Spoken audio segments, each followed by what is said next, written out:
y lo cual significa que el trabajador va a percibir, mientras tenga una incapacidad laboral temporaria, una suma de dinero menor, porque van a tomar todas las remuneraciones percibidas por el trabajador en el último año de prestación de servicios,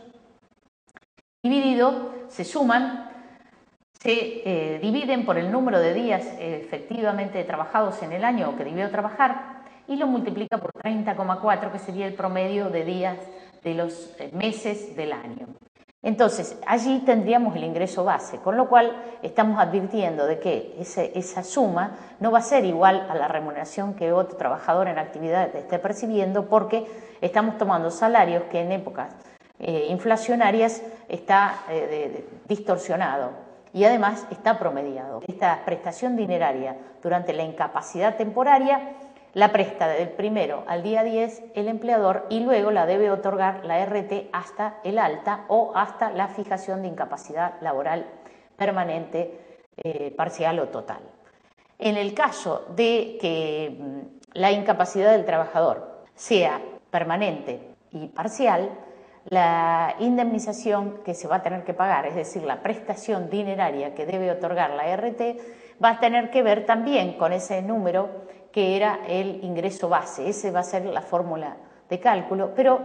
va a estar también tomando la vieja legislación ajustada por el porcentaje que deriva del porcentaje de incapacidad derivado del accidente y el coeficiente de dividir la edad del trabajador al momento del accidente dividido 65, es decir, cuánto le falta al trabajador para jubilarse. En función de eso, esa expectativa es que se toma como el índice corrector y se multiplica por un coeficiente que es 53, que supuestamente es un coeficiente para actualizar los salarios. Pero siempre esta suma de dinero que pueda resultar de esta fórmula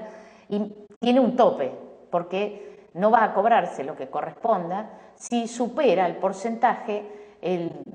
la suma que resulte del porcentaje de 180.000 pesos, porque este es el tope máximo que fija la ley. En el caso de que el trabajador se le fije una incapacidad laboral permanente, parcial, pero superior al 50%, pero menor al 66%, se le debe una prestación dineraria por parte de la RT que será equivalente al ingreso base por el porcentaje de incapacidad, siempre con el porcentaje de incapacidad de los 180.000 pesos. En esos casos también se le entrega una suma de pago único de 30.000 pesos, teniendo en cuenta que lo que tiene que pagar la RT en realidad lo va a pagar a través de una renta vitalicia. Esto es otro de los casos en donde la Corte Suprema de Justicia de la Nación declaró la inconstitucionalidad de la forma del pago a través de la renta vitalicia. Es decir, que se haga una diferencia entre el trabajador y el ciudadano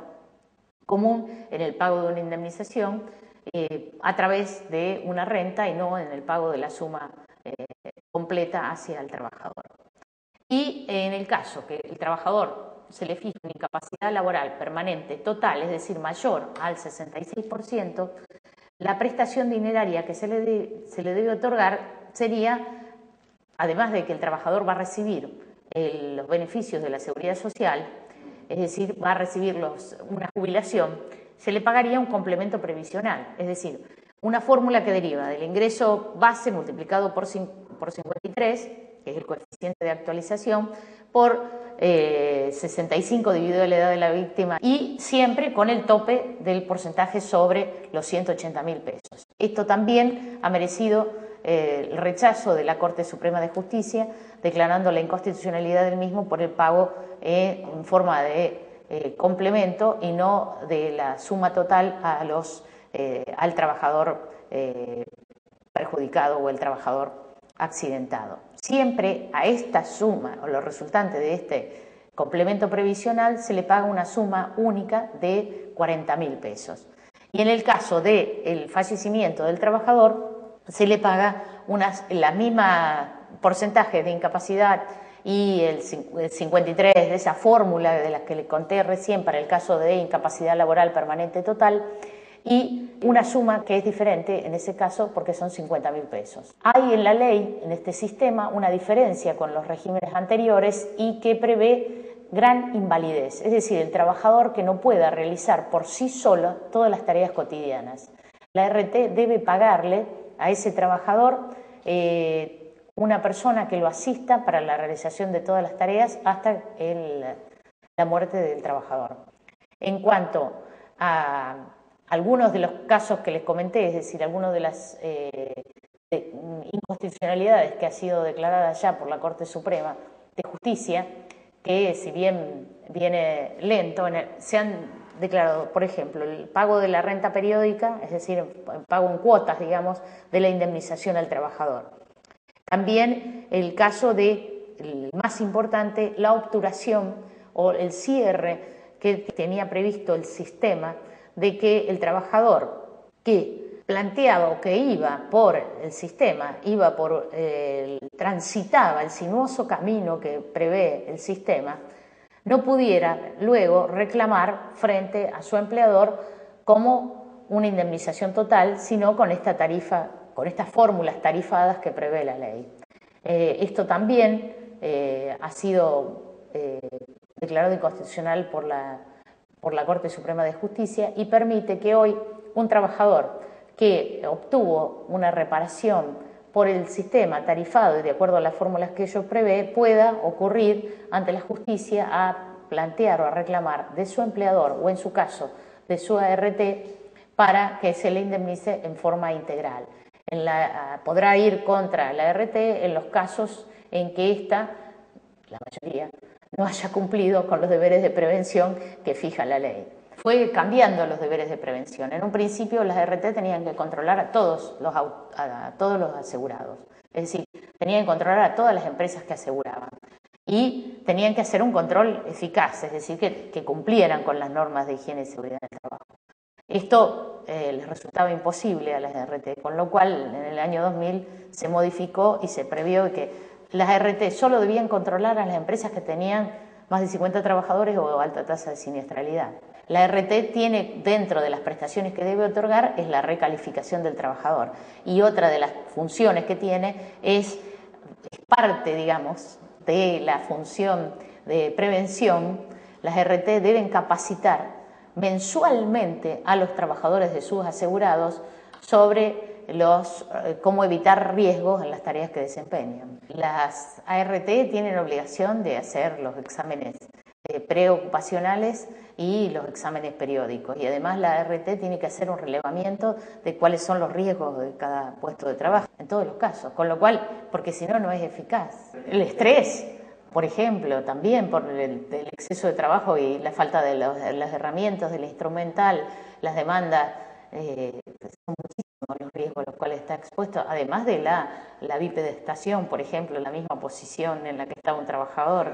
Hay una póliza de mínima, obvio. Sí, que lo fija la superintendencia cuál es la póliza que debe firmarse. Lo que pasa es que son contratos de adhesión, es decir,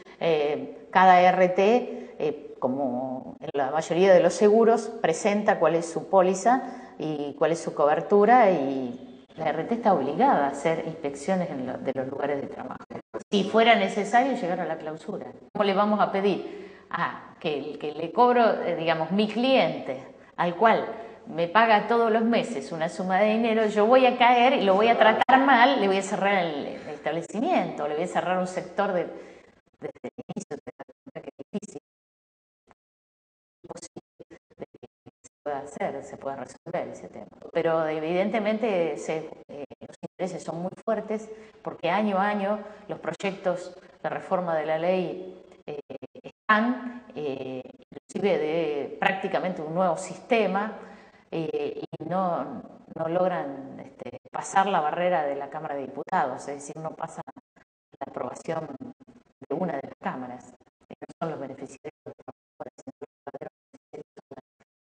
los verdaderos del trabajo. Y el trabajador, como decía un colega porteño, en realidad se encuentra en un triángulo amoroso, que de repente tiene que ver, o sea, se vuelca con los intereses del patrón y está más cerca del patrón y para tratar de perjudicar a la RT, porque tenemos casos donde el empleador le sugiere a los trabajadores que hagan la denuncia masivamente de sus enfermedades para perjudicar o sacar sacarse, digamos, un problema de encima a él, la responsabilidad que él tiene por el riesgo que genera. O bien que una RT le dé menos prestaciones al trabajador, con lo cual el trabajador tenga que recurrir sí o sí al empleador para que cumpla con las obligaciones, digamos, de las prestaciones mínimas para recuperar la salud. Todo esto ha generado una gran litigiosidad y por eso es necesario una modificación. A través de los litigios no resolvemos el problema de fondo que es mejorar la calidad o la salud de los trabajadores. Más juicios, menos juicios, pero no es lo que interesa, ¿no? Con los juicios no se ordena, por ejemplo, el juicio de amparo preventivo, de donde le exijan a un empleador que cumpla con las normas de higiene del trabajo. Esta ley ya ahora no les interesa más a los empleadores, porque están siendo demandados civilmente. Entonces, el que tiene capacidad económica contrata un seguro de responsabilidad civil. ¿Por qué? Porque todos los trabajadores que tienen un accidente, como no tienen las prestaciones adecuadas, va y plantea un reclamo como cualquier otra persona que tenga un accidente o una enfermedad derivada o generada por alguien o por una empresa. Entonces, las diferencias son muy importantes, hablando en números de reparación. Entonces, hoy al empleador esta ley no le interesa, no le conviene. Las aseguradoras tampoco les interesa, porque están siendo también demandadas por incumplimiento de los deberes de prevención. Entonces, como están siendo demandadas por incumplimiento y condenadas por ello, entonces están perdiendo lo que han ganado. En todo el sistema que se estableció es inconstitucional en todas sus normas, digamos, hasta por derecha, por ver que ataca el derecho de propiedad o porque, o sea, por todos los costados donde lo mire, este sistema debe ser derogado.